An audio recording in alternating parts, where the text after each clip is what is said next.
بلغ العلا بكماله كشف الدجى بجماله حسنت جميع خصاله صلوا عليه وآله الحمد لله ثم الحمد لله লাখো কোটি শুকরিয়া ও সুজুদ আদায় করছি ওই মহান আল্লাহ সুবহানাহু ওয়া তাআলার দরবারে, যে মহান আল্লাহ সুবহানাহু ওয়া তাআলা অত্যন্ত দয়া করে, মায়া করে, মহব্বত করে, ভালোবেসে আপনাকে আমাকে হাজারো মানুষের মধ্য থেকে যাচাই বাছাই করে মসজিদে আসার এবং বসার সুযোগ করে দিয়েছেন। আমরা সেই মহান মনিবের দরবারে মন প্রাণ উজাড় করে দিয়ে আমরা সকলে একবার শুকরিয়া আদায় করি, সকলে বলি আলহামদুলিল্লাহ।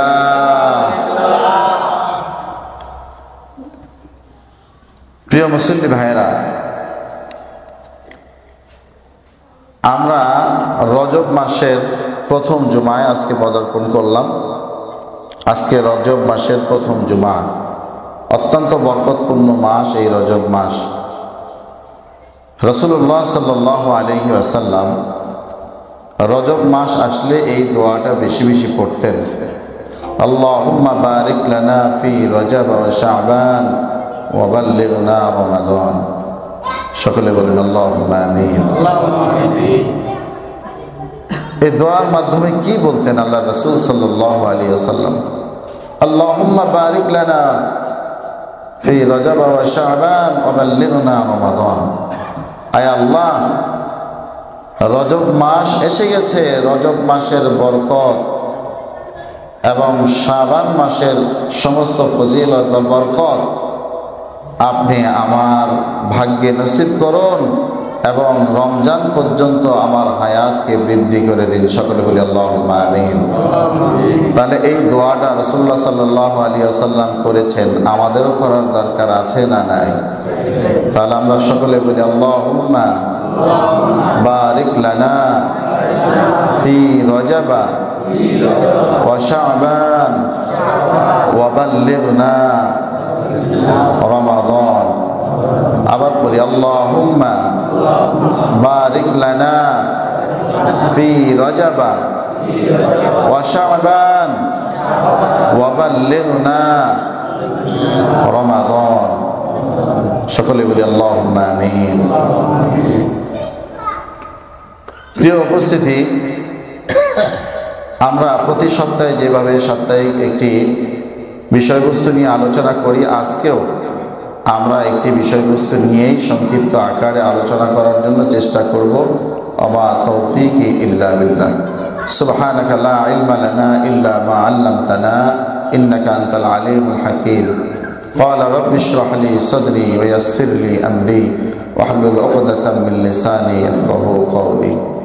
সাদাকাল্লাহুল আযীম। সম্মানিত মুসলিম ভাইরা, আমরা গত জুমায় বলেছিলাম যে আমরা আগামী জুমায় অর্থাৎ আজকে এই জুমায় সন্তানের হক নিয়ে আলোচনা করার কথা ছিল। যেটা বলুন ঠিক কিনা? গত জুমায় কোন বিষয় নিয়ে আলোচনা করেছিলাম মনে আছে আপনাদের? জোরে বলুন তো, কোন বিষয় নিয়ে আলোচনা করেছি? পিতামাতার হক সম্পর্কে আলোচনা করেছি।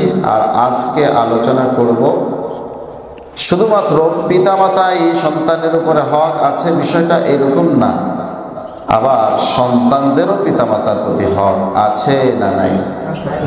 যারা বলুন আছে না নাই? অনেকগুলো হক আছে। বিশেষ করে উলামায়ে কেরাম এই 12টি বিষয়কে বিশেষ করে চিহ্নিত করেছেন।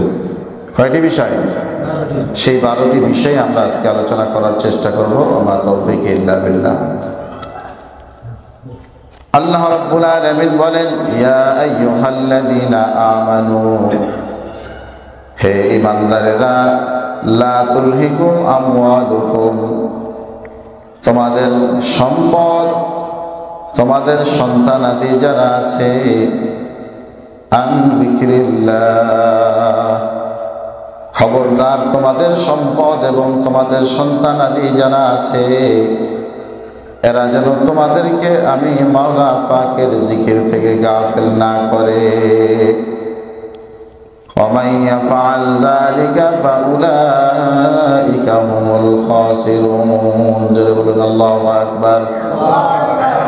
আল্লাহ রাব্বুল আলামিন বলে, বান্দারে খবরদার খবরদার, এই সম্পদ এবং সন্তানাদি দুনিয়ার ছেলে মেয়ে স্ত্রী পরিজন যারা আছে তারা যেন তোমাকে দুনিয়ার মায়ায় ফেলে, তাদের ভালোবাসার মায়ায় ফেলে আমি মাওলা পাকের জিকির থেকে তোমাদেরকে গাফিল না করে।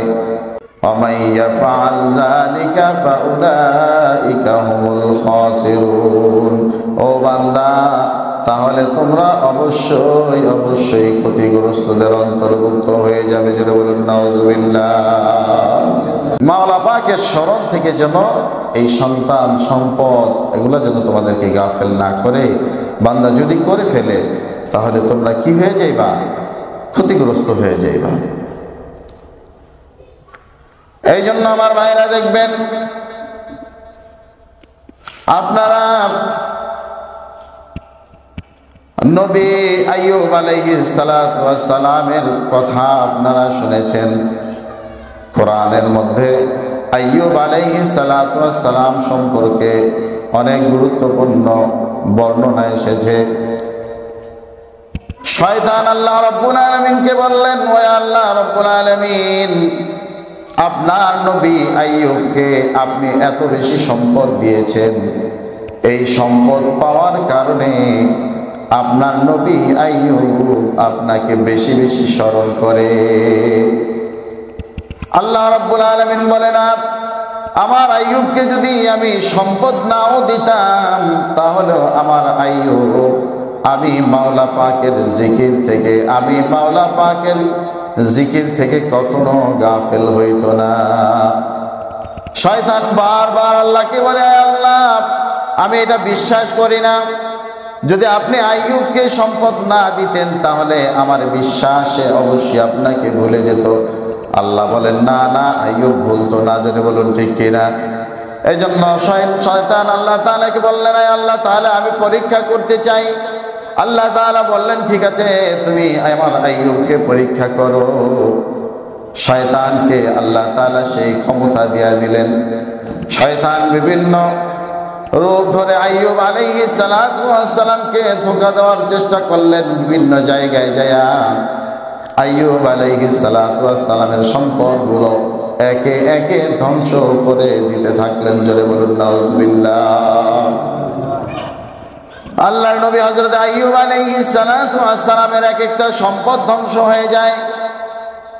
তার ছেলে মেয়ে স্ত্রী পরিজন, খুব ভালো একটা ফ্যামিলি ছিল, অনেক সম্পদের মালিক ছিল।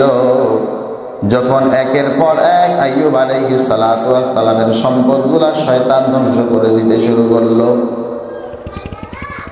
যখনই শয়তান চিন্তা করলেন আইয়ুবের এই সম্পদ ধ্বংস করে দিলাম, এখন আইয়ুব আল্লাহ তাআলাকে ভুলে গিয়ে সম্পদের পিছনে দৌড়াবে। আইয়ুব আলাইহিস সালাতু ওয়াস সালামের কাছে যখন খবর আসতো যে সমস্ত ফসল ধ্বংস হয়ে গিয়েছে, আইয়ুব আলাইহিস সালাতু ওয়াস সালাম চোখ বন্ধ করতেন, আবার চোখ খুলে বলতেন আলহামদুলিল্লাহ। যারা বলুন সুবহানাল্লাহ। কেন আলহামদুলিল্লাহ বলতেন? আইয়ুব আলাইহিস সালাম চোখ বন্ধ করে দেখতেন তার অন্তরের দিকে, যে আল্লাহ এই সম্পদ তো আপনি দিয়েছেন। সম্পদ দেওয়ার মালিক কে? জোরে বলুন কে? আল্লাহ তাআলা সম্পদ দেওয়ার মালিক। আল্লাহ তাআলাকে আইয়ুব আলাইহিস সালাম বলছেন, আল্লাহ সম্পদ তো আপনি দিয়েছেন, আবার এই সম্পদ আপনি নিয়েছেন। আপনি যদি আমাকে সম্পদ না দিতেন তাহলে আমি আইয়ুব এত সম্পদের মালিক হতে পারতাম না। জোরে বলেন ঠিক কি না? এখন এই চিন্তাটা যদি কোনো মানুষের মনের মধ্যে আসে তাহলে ওই মানুষটা কি কখনো আল্লাহ তাআলার জিকির থেকে গাফিল হতে পারে? জোরে বলেন হবে নাকি? হবে না। আমার ভাইয়েরা, এই ঘটনা অনেক বড়। আজকে সেই ঘটনা বলা মাকসাদ না। এই ঘটনার দ্বারা আমরা কি বুঝলাম? আল্লাহ তাআলা আইয়ুব আলাইহিস সালাতু ওয়াস সালামকে পরীক্ষা করলেন। একদিন নয়, 2 দিন নয়, তাকে পোকামাকড়ে ধ্বংসন করলো। পোকামাকড়ে আইয়ুব আলাইহিস সালাতু ওয়াস সালামের গোশতগুলা খাইলো। তারপরেও কি আইয়ুব আলাইহিস সালাতু ওয়াস সালাম আল্লাহ তাআলার জিকির থেকে দূরে সরেছেন নাকি? জোরে বলুন, দূরে সরেছেন নাকি? না না, আইয়ুব আলাইহিস সালাতু ওয়াস সালাম আল্লাহ তাআলার জিকির থেকে দূরে সরেন নাই। বরঞ্চ দেখা গিয়েছে আইয়ুব আলাইহিস সালাতু ওয়াস সালামের সম্পদ যাওয়ার পরে আইয়ুব আলাইহিস সালাতু ওয়াস সালামের স্ত্রী রহিমা জিজ্ঞেস করলেন, ওগো স্বামী, আপনার এত সম্পদ ছিল, আপনার স্ত্রী পরিজন যা আছে সবাই আপনাকে ছেড়ে চলে গেল, আমি রহিমাই শুধুমাত্র আপনার সাথে আছে, আমি রহিমা ছাড়া আপনার কোনো সম্পদ নাই, আপনার ছেলে মেয়েগুলো সব মরে একেবারে শেষ হয়ে গিয়েছে, আপনি কি আল্লাহ তাআলার প্রতি নারাজ নাকি? আইয়ুব আলাইহিস সালাতু ওয়াস সালাম রহিমাকে উত্তর দিয়েছিলেন, ও রহিমা, আল্লাহ তাআলা আমাকে সম্পদের মালিক যখন বানিয়েছিলেন, আমি যখন এত এত সম্পদের মালিক ছিলাম, তখন আমি আল্লাহ তাআলার নাম নিয়ে যত মজা পেয়েছি, আল্লাহ তাআলা এই সম্পদগুলা নিয়ে যাওয়ার পরে আমাকে পোকামাকড়ে ধ্বংসন করার পরেও আমি আল্লাহ তাআলার নামখানা নিতে তার চাইতে লক্ষ গুণে বেশি মজা পাই। জোরে বলুন সুবহানাল্লাহ। এই জন্য আইয়ুব আলাইহিস সালাতু ওয়াস সালামের এই ঘটনা আপনার আমার জন্য শিক্ষা কিনা? জোরে বলুন, শিক্ষা কিনা? আপনার আমার জন্য শিক্ষা। এখান থেকে আমাদেরকে শিক্ষা নিতে হবে যে সম্পদ দেওয়ার মালিক কে? আবার সম্পদ নিয়ে গেলে আবার আল্লাহ তাআলা দিতে পারেন কি পারেন না? তাহলে সম্মান দেওয়ার মালিক কে? এই জন্য তো আল্লাহ তাআলা বলেন, কুলিল্লাহুম্মা মালিকাল মুলক তুতিল মুলকা মান তাশা ওয়া তানজিউল মুলকা মিম্মান তাশা ওয়া তুইজ্জু মান তাশা ওয়া তুযিল্লু মান তাশা বিয়াদিকাল খায়র ইন্নাকা আলা কুল্লি শাইইন কাদির। জোরে বলুন আল্লাহু আকবার। আল্লাহ তাআলা বলেন, আমি আল্লাহ তাআলা যাকে ইচ্ছা করি, সে যদি রাস্তার ফকির হয়, আমি আল্লাহ তাআলা তাকে অনেক অনেক সম্পদের মালিক বানায়া তাকে রাষ্ট্রপ্রধান বানায়া দিতে পারি। জোরে বলুন ঠিক কিনা? আবার আল্লাহ তাআলা বলেন, অতুযিল্লু মান তাশা, আমি আল্লাহ তাআলা যাকে ইচ্ছা করি, সে যদি আমেরিকার প্রেসিডেন্ট হয়, বাংলাদেশের প্রধানমন্ত্রী তো দূরের কথা, সে যত বড় বড় মিয়া হোক না কেন, ফেরাউন হোক, নমরুদ হোক, তাদের মতো এত বড় জালিম শাসক এই পৃথিবীতে আসেন নাই। পৃথিবীতে 2 জন মানুষ এই পৃথিবীটাকে শাসন করেছে, 2 জন ব্যক্তি। এই 2 জন ব্যক্তি বাদশা সিকান্দার, বাদশা জুলকারনাইন, এনারা গোটা পৃথিবী শাসন করেছে। আল্লাহ রাব্বুল আলামিন এনাদেরকে সম্মান দান করেছেন। আল্লাহ তাআলা বলেন, তারাও যদি হয় এত বড় সম্পদের মালিক, এত বড় ক্ষমতার মালিক হওয়ার পরেও আমি আল্লাহ তাআলা যদি চাই, আমি রাতারাতি তাদেরকে ঝাড়ু পেটা করে রাস্তার ফকিরে পরিণত করতে পারি। জোরে বলুন সুবহানাল্লাহ। তাহলে ফকির এটা যদি রাষ্ট্রপতিও হয়, ওই রাষ্ট্রপতিকে ফকির বানাতে আল্লাহ তাআলা পারেন কি পারেন না? হিরোকে জিরো বানানোর মালিক কে? আল্লাহ তাআলা হিরোকে জিরো বানাতে পারেন। যেমনি করে আমাদের দেশের ফ্যাসিস্ট শাসক, সে যেই দিন এই দেশ থেকে পালিয়ে যায়, সেই দিনের আগের দিনও এই ফ্যাসিস্ট বলেছিল যে শেখ মুজিবের কন্যা ভেগে যাওয়ার মতো মাল না। যারা বলেন ঠিক কি না? তাহলে আল্লাহ তাআলা প্রমাণ করে দিয়েছেন, ও জালিম, তুই কেন? তোর চাইতে বড় বড় জালিমদেরকে আমি আল্লাহ তাআলা জুতা পেটা করে ধ্বংস করে দিয়েছি। তোর চাইতে বড় বড় জালিমদেরকে আমি আল্লাহ তাআলা বেশি কিছু লাগে নাই, কামান লাগে নাই, বোমা লাগে নাই, আমি ফেরেশতাদেরকে দিয়া মারি নাই, আমি সামান্য পানি দিয়া তোর চাইতে বড় বড় জালিমদেরকে ধ্বংস করে দিয়েছি। তোর মতো ফ্যাসিস্ট দূরের কথা। যারা বলেন ঠিক কি না? তাহলে আল্লাহ তাআলা সম্মান দিতেও পারেন, আল্লাহ তাআলা সম্মান নিতেও পারেন। আল্লাহ তাআলা ইচ্ছা করলে হিরোকে জিরো বানাতে পারেন, আল্লাহ তাআলা ইচ্ছা করলে জিরোকে হিরো বানিয়ে দিতে পারেন। যারা বলেন ঠিক কি না? এই জন্য যেই কথা বলা উদ্দেশ্য, ভাই, সন্তান সম্পত্তি যা আছে এদের প্রতি ভালোবাসা থাকবে। কি বলেন ঠিক কি না? সন্তানের প্রতি পিতামাতার ভালোবাসা, এটা আল্লাহ তাআলার প্রতি, আল্লাহ তাআলার স্পেশাল রহমত। আবার সন্তান যে পিতামাতাকে ভালোবাসে, এটাও আল্লাহ তাআলার পক্ষ থেকে সন্তানদের উপরে, পিতামাতার উপরে রহমত। জোরে বলুন সুবহানাল্লাহ। যে কথা বলার জন্য এত কথা, আসলে এই সন্তান, আমরা যে সন্তানদেরকে ভালোবাসি, আমার সন্তান এই ভালোবাসার কারণে সে কি জান্নাতি হচ্ছে নাকি জাহান্নামী হচ্ছে, দুনিয়াতে আমার জন্য কল্যাণকামী হচ্ছে নাকি আমার জন্য বিপদগামী হচ্ছে, এই ব্যাপারে আমরা ভ্রুক্ষেপ করি না। অথচ সন্তানদেরকে আমরা ভালোবাসি। সন্তানদেরকে ভালোবাসা দেখাইতে যায়, সম্পদের উপরে ভালোবাসা দেখাইতে যায়, নামাজ নাই, রোজা নাই, হজ নাই, জাকাত নাই, দান নাই, সদকা নাই, সব কিছু ভুলে গিয়েছে। একটু দান করতে লক্ষ লক্ষ টাকার মালিক, হ্যাঁ, দুই একটা সন্তান আছে, এই সন্তানদের উদ্দেশ্য করে শুধু সন্তানের জন্য জমাচ্ছে, 2টা টাকা আল্লাহর রাস্তায় দিবে, এই মন মানসিকতা আল্লাহর বান্দার তৈরি হচ্ছে না। যারা বলুন ঠিক কি না? অথচ আল্লাহ তাআলা সম্পদ দিয়ে আপনাকে আমাকে পরীক্ষা করছেন।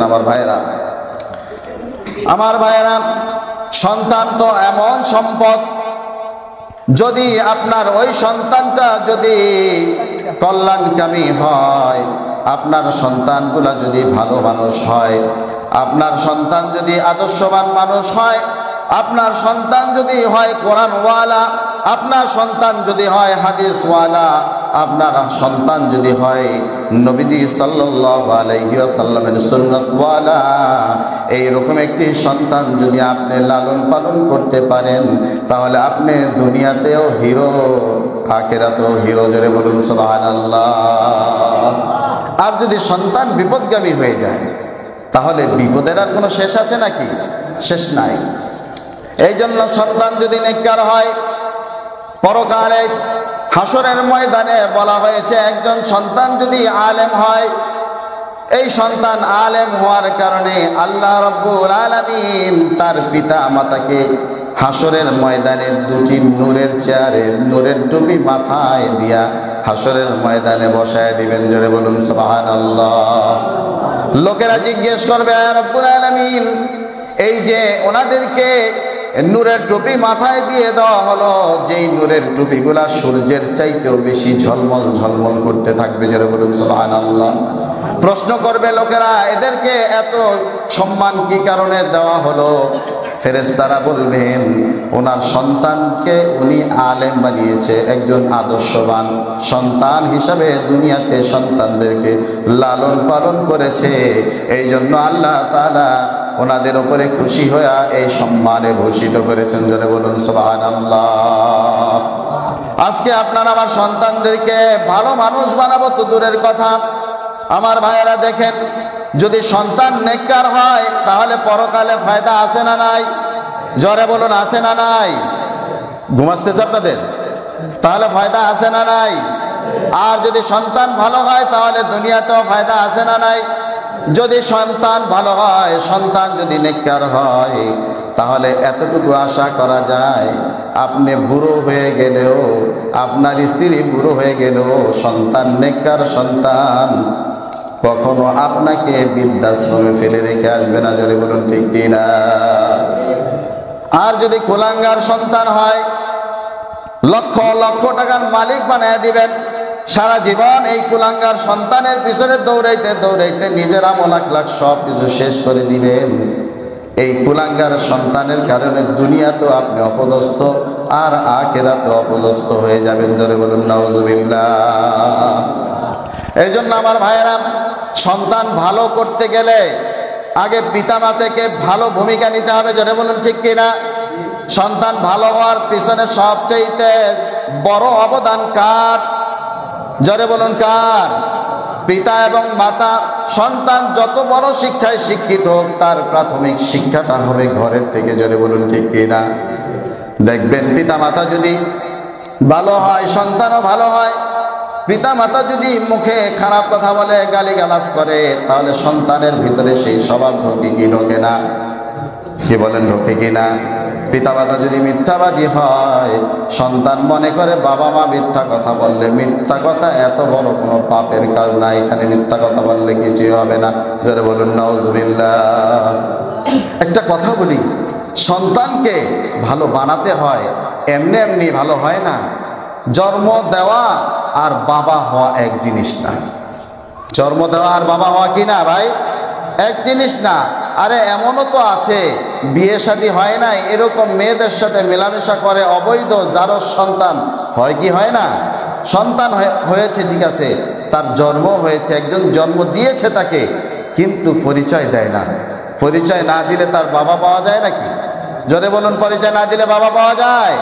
তাহলে এখানে বোঝা গেল জন্মদাতা হওয়া সহজ, কিন্তু বাবা হওয়া কঠিন, ভরণ পোষণের দায়িত্ব নেওয়া কঠিন। জোরে বলুন ঠিক কি না? এই জন্য আমি বলি যে জন্ম দেওয়া আর দায়িত্ব নেওয়া, পিতা হওয়া, বাবা হওয়া এক জিনিস না। যেমনিভাবে আপনারা দেখবেন ফুলের বাগান, ফুলের বাগান কখনো দেখেছেন যে এমনি এমনি একটা জায়গায় ফুলের বাগান হয়েছে? যারা বলুন হয়েছে? হয় না। কেন হয় না? ফুলের বাগান লাগাতে হয়। ফুল দামি না বেদামি? কি ঘুমাস কথা বুঝেন না আপনারা? ফুল কি দামি কি না? সাধারণ দামি না অনেক দামি? অনেক দামি জিনিস একটি ফুল। আর দেখবেন জংলা, জংলা কি মানুষ লাগায়? হ্যাঁ, এই যে আফ্রিকার জঙ্গলে যত জঙ্গল আছে এগুলা কেউ লাগাইছে নাকি? হ্যাঁ, এই যে রাস্তার আনাচে কানাচে যে ঘাস হয়, হ্যাঁ, তারপরে বিভিন্ন জংলাগুলা হয়, এগুলা মানুষ লাগায় নাকি? তাহলে হয় না। এগুলার দাম আছে? ফুলের তুলনায় এগুলার কোনো দাম আছে? নাই। তাহলে দামি জিনিস যদি বানাতে হয়, দামি জিনিস যদি দেখতে হয়, দামি জিনিস যদি আশা করা লাগে, তাহলে এটার পিছনে শ্রম দেওয়া লাগে। যদি বলুন ঠিক কি না? আপনি সন্তানের পিছনে শ্রম দিবেন না। ওই যে যেমনি ভাবে ঘাস যেমনি ভাবে মানুষ লাগায় না, ওটার কোনো দাম নাই। আপনি সন্তানের পিছনে শ্রম দিবেন না, আপনার সন্তানেরা হয়ে যাবে ওই রকম বেদামি। জোরে বলুন ঠিক কিনা? আর যদি আপনি সন্তানের পিছনে শ্রম দিতে পারেন, সন্তানকে নার্সিং করতে পারেন, সন্তানের হকগুলো আদায় করতে পারেন, তাহলে আশা করা যায় আপনার সন্তান জংলার মতো হবে না, আপনার সন্তান গোলাপ ফুলের ন্যায় পরিণত হবে। জোরে বলুন ঠিক কিনা? কিভাবে সন্তান ভালো করবেন? অনেক সময় এইরকম কুলাঙ্গার বাবাও আছে, দুপুরবেলা ভাত খায়, ভাত খায়া সন্তানরে বলে, ও আব্দুর রহমান, বাবা একটু এদিকে আয়। আব্দুর রহমান আসলো, আব্দুর রহমানকে সিগারেটের প্যাকেটটা খুলে দিয়া সিগারেট একটা হাতে ধরায় দিয়া বলে, বাবা একটু চুলার থেকে একটু বিড়িটা ধরায় নিয়ে আসো। এইরকম বাবা আছে না নাই? জোরে বলুন আছে না নাই? আরে ভাই, আপনি সন্তান থেকে তো কত কিছু আশা করেন। আপনি আপনার সন্তানকে দিয়া বিড়ি ধরাচ্ছেন, এই সন্তান একদিন, 2 দিন, 3 দিন, তারপরে একদিন না একদিন চুলায় ধরাইতে যায় বিড়িতে টান মারে কি মারে না? আপনি যদি বিড়িখোর হন, আপনি মনে রাখেন আপনার সন্তান একদিন নেশা করে পরিণত হবে। জোরে বলুন ঠিক কিনা? আর আপনি যদি ভালো হইতেন, আপনি সিগারেট খান ঠিক আছে, যদি আপনি আপনার সন্তানের সামনে সিগারেট না খাইতেন, তাহলে আপনার সন্তান চিন্তা করত, আমার বাবা যেই কোনো কারণবশত সিগারেটের উপর আসক্ত হয়েছে ঠিক, কিন্তু এই সিগারেট আমি তার সন্তান, আমার সামনে খেতেও আমার বাবা লজ্জা পায়, অতএব সিগারেট খাওয়া এটা ভালো জিনিস না, এটা সন্তানের বিদার ভিতরে ঢুকতো কি ঢুকতো না? জোরে বলেন ঢুকতো কি ঢুকতো না? তাহলে কি করলেন আপনি? আপনার সন্তানকে নষ্ট করলেন। আবার সন্তান যখন বুড়া হয়ে যায়, আপনি যখন বুড়া হয়ে যান, রাস্তাঘাটে হাঁটেন আর মানুষের কাছে কান্দেন আর বলেন সন্তান খোঁজ খবর লয় না। অথচ এই সন্তান যে আপনার খোঁজ খবর লয় না, এর পিছনে ও মুরব্বী আপনি নিজেই দায়ী। জোরে বলুন ঠিক কিনা? এই জন্য আমার ভাইয়েরা, সন্তান আদর্শবান বানাতে হবে। সন্তানের হক আছে, এই সন্তানের হকগুলো আপনাকে আদায় করতে হবে। শুধুমাত্র আরে পিতামাতার হক সম্পর্কে শুই না, পিতাকে এটা করা লাগবে, সেটা করা লাগবে, পিতামাতার ভরণ পোষণ করা লাগবে, পিতামাতাকে খারাপ আচরণ করা যাবে না পিতামাতার সাথে, এই সমস্ত বয়ান তো শুনে খুব খুশি হন, কিন্তু আপনাকে প্রশ্ন করতে চাই, আপনি কি আপনার সন্তানের হকগুলো আদায় করেছেন কিনা? আপনি যদি আপনার সন্তানের হক আদায় না করেন, তাহলে কশ্চিন কালেও আপনি এটা আশা করেন না যে আপনার সন্তানরা আপনার হক আদায় করবে, কারণ আপনি নিজেও একজন খেয়ানতকারী, আর খেয়ানতকারীর জন্মের সন্তান খেয়ানতকারী হওয়াটাই স্বাভাবিক। জোরে বলুন ঠিক কিনা? এই জন্য সন্তানের হকগুলো আদায় করতে হবে। রাজি আছি তো ইনশাআল্লাহ? সংক্ষিপ্ত আকারে আমি নোট করে নিয়ে এসেছি, সংক্ষিপ্ত আকারে সেই 12টা জিনিস নিয়ে কথা বলবো। আমা তৌফিক ইল্লা বিল্লাহ। শোনা যাবে তো ইনশাআল্লাহ? তাহলে আজকে আমরা জানি যে সেই 12টা জিনিস কি কি। জানতে রাজি আছেন এখানে আপনারা? আচ্ছা, তাহলে 1 নম্বরে সন্তানের প্রতি আপনার যেই হক বা সন্তানের যেই হক আপনার প্রতি, সেইটা হলো সন্তান যখন জন্মগ্রহণ করার পূর্বেই, অর্থাৎ আপনার বিয়ের পূর্বেই একটা হক আছে সন্তানের জন্য। এই 12টি হকের মধ্যে সন্তানও দুনিয়াতে আসে নাই, বিয়েও করেন নাই, কিন্তু বিয়ে করার পূর্বে আপনার ভবিষ্যৎ যে সন্তান আসবে, আপনার বিয়ের পূর্বে সন্তানের একটি হক আপনার উপরে দাঁড়ায় যায়। জোরে বলুন সুবহানাল্লাহ। সেটা কি? সেটা হলো রাসূলুল্লাহ সাল্লাল্লাহু আলাইহি ওয়াসাল্লাম, বুখারী শরীফের হাদিস। রাসূলুল্লাহ সাল্লাল্লাহু আলাইহি ওয়াসাল্লাম বলেন যে সন্তানের একটি হক হলো, ব্যক্তি যিনি তার বিয়ের আগে একটি হক দাঁড়ায় যায়, সেটা হলো একজন দিনদার মা আপনার কাছ থেকে এই সন্তান আশা করে। কেমন মা ভাই? যারা বলুন কেমন মা? দিনদার মা। আপনি আমি সম্পদের দিকে তাকাই, বংশের দিকে তাকাই, সব কিছু ঠিক আছে, কিন্তু দিনদারিত্ব আছে না নাই সেই দিকে আমরা ভ্রুক্ষেপ করি না। জোরে বলুন ঠিক কিনা?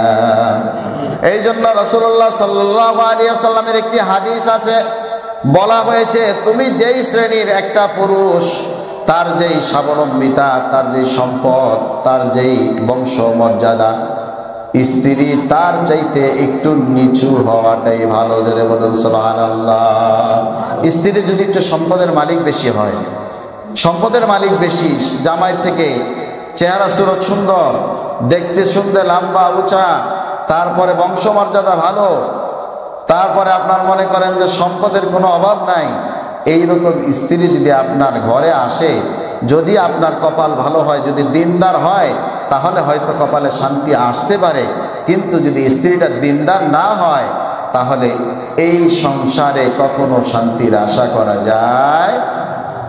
এই জন্য আমার ভাইয়েরা খেয়াল করতে হবে। এই জন্য এখানে শর্ত কি? দিনদারিত্ব। এখানে শর্ত কি বলেন? দিনদারিত্ব। যদি আপনি অনেক টাকার সম্পদের মালিক, আপনার স্ত্রী নাও হতে পারে, অনেক ভালো বংশের মেয়ে নাও হতে পারে, যদি আপনার স্ত্রীরা যদি হয় দিনদার, ফরজগান, মুত্তাকি, আল্লাহওয়ালা, তাহলেই আপনিও কামিয়াব, আপনার জীবনটা ধন্য হয়ে যাবে। জোরে বলুন ঠিক কিনা? এটা হলো সন্তানের জন্য পিতামাতার যে হক, এটা হলো 1 নাম্বার। কয় নাম্বার? 1 নাম্বার। 2 নাম্বারে সন্তান ভূমিষ্ঠ হওয়ার পর ডান কানে আজান দেওয়া, তাহলে এটা কয় নাম্বার হক বললাম? 2 নাম্বার। 3 নাম্বারে হলো সন্তানের সুন্দর একটি নাম রাখতে হবে। সন্তানের কি রাখতে হবে ভাই? একটি নাম রাখতে হবে। দেখেন পৃথিবীতে যতগুলা রাষ্ট্র আছে, পৃথিবীতে তো সকল মানুষের জন্ম, বাচ্চা জন্ম নেয়, বাচ্চাদের একটা নামও রাখে কি না বলেন? রাখে। এই নাম রাখার পরে দেখেন পৃথিবীতে যেটা বর্ণনা বা একটা বিষয় অ্যানালাইসিস করে দেখা যায় যে সবচেয়ে অনর্থক নামগুলো হলো চায়নাদের। তাদের নাম, হ্যাঁ, চিং চং পুং, প্যাং চ্যাং, হ্যাঁ, এই জাতীয় নাম। কি বলেন ঠিক কিনা? যেগুলোর কোনো অর্থ কোনোদিন ওই যে আপনার ডিকশনারিতে খুঁজে পাওয়া যায় না। কি বলেন ঠিক কিনা? একটি হাদিস শোনেন, আল্লাহর রাসূল জনাবে মুহাম্মদুর রাসূলুল্লাহ সাল্লাল্লাহু আলাইহি ওয়াসাল্লাম বলেন, ও দুনিয়ার মানুষেরা, তোমরা যখন সন্তান হবে, তোমাদের সন্তানগুলার নাম রাখবা। এখানে 1 নম্বরে গুরুত্ব দেওয়া হয়েছে নবী রাসূলদের নামে। বলুন সুবহানাল্লাহ। কাদের নামে? নবী রাসূলদের নামে নামকরণ করবা। ফায়দা কি শোনেন, নামের একটা তাসির আছে না নাই? জোরে বলুন আছে না নাই? দেখেন আল্লাহ রাব্বুল আলামিন যখন ডাক দিবেন ইয়া মুহাম্মদ সাল্লাল্লাহু আলাইহি ওয়াসাল্লাম, যখন মুহাম্মদুর রাসূলুল্লাহ সাল্লাল্লাহু আলাইহি ওয়াসাল্লামকে হাসরের ময়দানে আল্লাহ তাআলা ডাক দিবেন, তখন যত মুহাম্মাদের নাম রাখা যত ব্যক্তি আছে সমস্ত ব্যক্তি আল্লাহ তাআলার ডাকে সাড়া দিয়ে সকলেই দাঁড়ায় যাবে। জোরে বলুন সুবহানাল্লাহ। আল্লাহ তাআলা বলবেন, বান্দারে তোমাদেরকে তো আমি ডাকি না, আমি আমার নবী মুহাম্মদকে ডেকেছি। বান্দা বলবে, আয় আল্লাহ, আমার নামও মুহাম্মদ, এই জন্য আমরা মনে করেছি আপনি আমাকেও ডেকেছেন। আল্লাহ রাব্বুল আলামিন বলবে, ও বান্দারে, আমার হাবিবের নাম রাখার কারণে তোমরা দাঁড়ায় গেছো। আমি আল্লাহ তাআলা আমার হাবিবের উসিলা করে তোমাদেরকেও আমি আল্লাহ তাআলা মাফ করে দিলাম। জোরে বলুন সুবহানাল্লাহ। নামের মাধ্যমে আল্লাহ তাআলা নাজাত দিয়ে দিবেন। ভাই বানানো কথা, হাদিস বলছি। আর আজকে আমরা নামের যে তাসির আছে এটা প্রমাণ কি দেখেন। একজনের নাম আব্দুর রহমান, নেতা হয়, চেয়ারম্যান হয়েছে, মেম্বার হয়েছে, সারা জীবন শুনছেন ওনার নাম আব্দুর রহমান। কি নাম শুনছেন ভাই? জোরে বলুন, কি নাম শুনছেন? আব্দুর রহমান শুনছেন। নেতা হয়েছে, চেয়ারম্যান হয়েছে, মেম্বার হয়েছে, এখন পরিষদের গম চুরি করা শিখছে, দেশের টাকা লুট করে বেগম পাড়া করা শিখছে। এই যে আব্দুর রহমান নাম, এখন এই চোরের নামের সাথে এটা মানায় না। জোরে বলুন ঠিক কিনা? এই জন্য দেখবেন পরে একটা শব্দ যুক্ত করে দেয়, মন্টু, সেন্টু, বল্টু। জোরে বলুন ঠিক কিনা? এই পোস্টারে দেখেন না আপনারা? এই মিথ্যা কথা বলতেছি নাকি? পোস্টারের মধ্যে দেখবেন সারা জীবন শুনছেন আব্দুর রহমান, এখন লেখছে আব্দুর রহমান সেন্টু, আব্দুর রহমান বল্টু, আব্দুর রহমান মিন্টু, আব্দুর রহমান পিন্টু। পিন্টু, বিন্টু, মন্টু এগুলার কোনো অর্থ আছে নামের? জোরে বলুন, অর্থ আছে? নাই। এই জন্য আগে দেখেন, আমরা ছোটকালে দেখেছি অনেক বাড়িতে কুকুর পালতো। কি বলেন ঠিক কিনা? কুকুর পালতো, কুকুরের নাম রাখতো মন্টু, সেন্টু, বল্টু। বল্টু এদিকায়, সেন্টু এদিকায়, মিন্টু এদিকায় কইলে কুকুর দেখতাম দৌড়ে মালিকের সামনে যায় হাজির হইতো। জোরে বলুন ঠিক কিনা? এই যে আব্দুর রহমান, ওনার নামের পাশে বল্টু, সেন্টু, বল্টু লাগাইলেন, এর মাধ্যমে বুঝাইলেন কুকুরের স্বভাব আব্দুর রহমানের মধ্যে ঢোকার কারণে আব্দুর রহমানের নামের সাথে বল্টু যোগ হয়েছে। ধরে বলুন ঠিক কিনা? এই জন্য নাম রাখার ক্ষেত্রে সাবধানতা অবলম্বন করা চাই। সন্তানের 3 নম্বর হক হলো কি ভাই? সুন্দর নাম রাখা। কি করা? সুন্দর নাম রাখা। আর আল্লাহ তাআলার কাছে সবচেয়ে প্রিয় 2টা নাম আছে, সেই 2টা নাম হলো আব্দুর রহমান, আব্দুল্লাহ। কি নাম? আব্দুল্লাহ এবং আব্দুর রহমান। এই 2টা নাম কার কাছে প্রিয়? আল্লাহ তাআলার কাছে। এখন তো এই সমস্ত নাম রাখলে মনে করে জোর ওয়ার্ল্ড মডেল, এগুলো চলে না। এই সমস্ত নাম রাখলে মানুষ বুড়া বুড়া মনে হয়, হ্যাঁ, এরকম বলে না? কি বলেন, বলে কি না? এই জন্য আমরা কি করব ভাই? আমাদের সন্তানের এটা হক, আমরা আমাদের সন্তানের সুন্দর নাম রাখবো তো ইনশাআল্লাহ। 4 নম্বরে কি? 4 নম্বরে সন্তানের জন্য তাহনিক করাতে হবে। তাহনিক বুঝেন? তাহনিক, এটা তাহনিক করা সুন্নাত এবং সন্তানের হক। এটা সন্তানের হক পিতামাতার প্রতি। তাহনিক কি জিনিস? রাসূলুল্লাহ সাল্লাল্লাহু আলাইহি ওয়াসাল্লাম বলেন যে ওই এলাকার মধ্যে সবচাইতে বুজুর্গ যে ব্যক্তি আছে তার কাছে যাবেন সন্তানকে নিয়ে, সর্বপ্রথম ওই বুজুর্গকে একটি খেজুর দিবেন। কি দিবেন ভাই? খেজুর দিবেন। বুজুর্গ তার দাঁতের ধারা চাবায়া এই খেজুরটা নিয়ে ওই সর্বপ্রথম ওই বাচ্চার মুখে এই খেজুরের একটু রস খাওয়ায় দিবে। এটাকে বলা হয় তাহনিক। এটা সন্তানের হক পিতামাতার প্রতি। জোরে বলুন সুবহানাল্লাহ। এর দ্বারা কি হয়? বুজুর্গের এই যে বুজুর্গ চাবায়া তার মুখের ভিতরে যে লালাটা দিলেন, আল্লাহ তাআলা বুজুর্গের উসিলায় আল্লাহ তাআলা এই সন্তানটাকেও একদিন বুজুর্গ বানায় দিতে পারেন। জোরে বলুন সুবহানাল্লাহ। তাহলে তাহনিক করাবো তো ইনশাআল্লাহ? কি বলেন, তাহনিক করাবো তো ইনশাআল্লাহ? তাহলে খেয়াল রাখতে হবে কথা। এটা কয় নাম্বার? জোরে বলুন, কয় নাম্বার? 4 নাম্বার। 5 নাম্বারটা সন্তানের আকিকা দিতে হবে। সন্তানের কি দিতে হবে ভাই? আকিকা দিতে হবে। আকিকা 7 দিনে দেওয়া উত্তম। কয় দিনে? এর যদি 7 দিনে সম্ভব না হয় 14 দিন। কত দিন? 14 দিন। 14 দিনেও যদি সম্ভব না হয় তাহলে 21 দিন। কত দিন? 21 দিন। এখন মাসালা জানার দরকার। যদি 21 দিনও দিতে না পারেন তাহলে জীবনে যখন পারে তখন দিয়ে দিবে। জীবনে যখন পারে তখন কি করবে? দিয়ে দিবে। দিয়ে দিলে আদায় হয়ে যাবে। তবে মাসালা হলো, যদি কোনো ব্যক্তি একেবারে গরিব হয়, অসহায় হয়, সে যদি তার সন্তানের আকিকা না দেয় এর দ্বারা গুনাহগার হবে না। এর দ্বারা কি হবে না ভাই? যারা বলুন এর দ্বারা কি হবে না? গুনাহগার হবে না, কারণ আপনার সামর্থ্যই তো নাই, আপনি দিবেন কিভাবে? কি বলেন, ঠিক কিনা? তাহলে বোঝা গেছে কথাটা। এটা জীবনে একবার হলেও দিবেন, আর যদি না পারেন তাহলে না দিতে পারলে গুনাহ হবে না। এখন কথা হলো মেয়েদের ক্ষেত্রে কয়টা? মেয়েদের ক্ষেত্রে এখন খাসি হোক বা বকরি হোক, একটা হলেই যথেষ্ট। কথা ক্লিয়ার? খাসি হোক বা মেয়ে হোক, বকরি হোক, একটা হলেই কি যথেষ্ট। কিন্তু বলা হয়েছে মেয়েদের ক্ষেত্রে একটা। মেয়েদের ক্ষেত্রে কয়টা? একটা। সামর্থ্য যদি থাকে ছেলেদের ক্ষেত্রে দুইটা। কয়টা?